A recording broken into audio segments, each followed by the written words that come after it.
You know, we read these ancient texts all the time, but have you ever stopped to wonder how much of the original author's voice, their actual intent, really makes it into our modern language?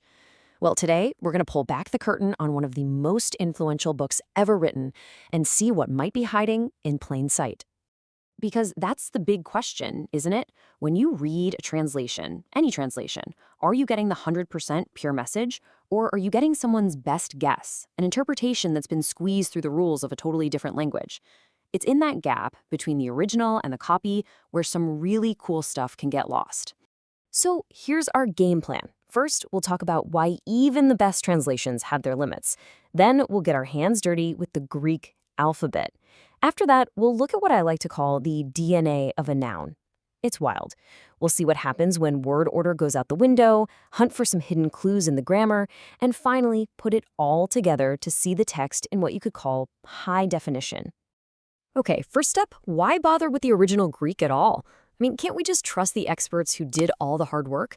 Well, yeah, but even the most brilliant translations are still interpretations, and sometimes the most important details are actually baked into the original wiring of the language itself.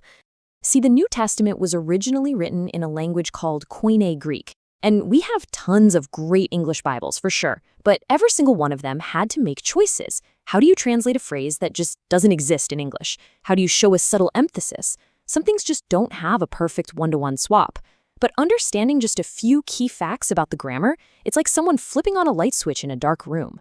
So, to flip on that switch, we've got to get familiar with our tools. And our first tool is the language itself. So let's start at the very, very beginning, the alphabet. Now, this wasn't some stuffy formal language reserved for scholars. Nope. Koine Greek was the common language. It was the Greek you'd hear in the marketplace, from the soldiers, from everyday folks. It was a living, breathing language, which honestly makes it all the more interesting to explore. And these right here are its building blocks, all 24 letters. You probably even recognize a few of them: alpha, beta, delta. Every single word in the original New Testament was built from this code. This is ground zero. Okay, now we're getting to the really cool stuff. This is where Greek starts to look very different from English. We're going to dive into the DNA of a simple noun. In English, a noun is, well, it's just a noun, right? A person, place, or thing. But in Greek, a noun is like a tiny little data packet. It comes preloaded with a ton of information before you even stick it in a sentence. Every single noun in Greek has 3 core features baked right into it. Think of them like 3 essential data tags that tell you everything you need to know about that word's job in the sentence. And here they are. First, you've got its case, which is basically its job description. Then there's gender, masculine, feminine, or neuter, which is a grammatical category, not always a biological one. And finally, number, which is easy enough. Is it singular or plural? Okay, let's zoom in on case, because this is the really critical part.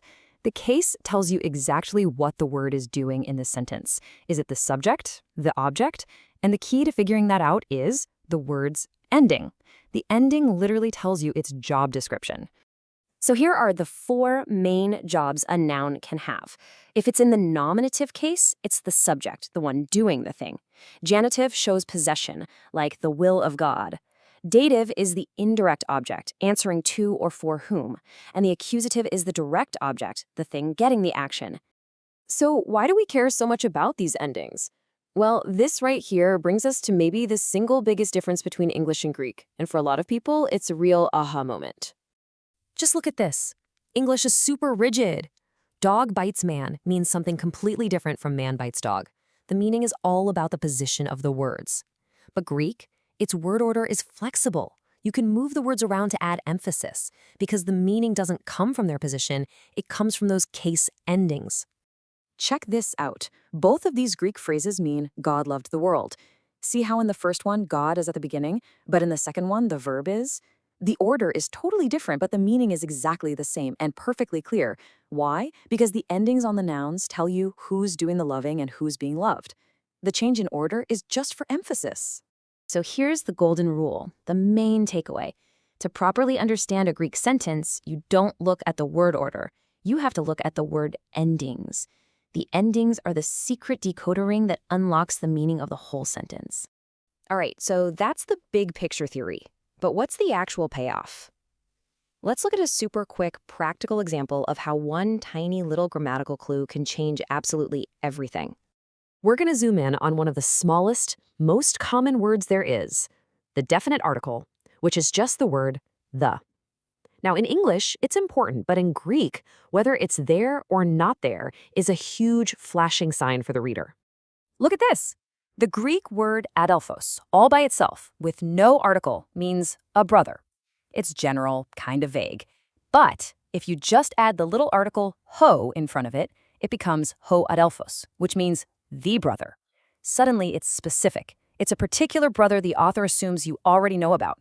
That tiny little change from a to the can totally shift the meaning of an entire passage. So what happens when you put all these little pieces together?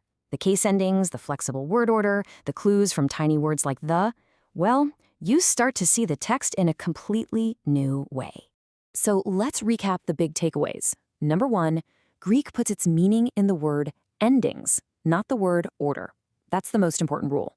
Number 2, because of that, the language allows for a kind of precision and emphasis that's really tough to show in English. And number 3, even the tiniest details, like a missing article, can completely change the game. And that kind of leaves us with a final thought to chew on. If this much depth, this much detail is hiding in the very grammar of just one ancient language, well, it really makes you wonder, doesn't it? What other subtle messages and hidden meanings are just sitting there, right below the surface of the languages we all speak and read every single day?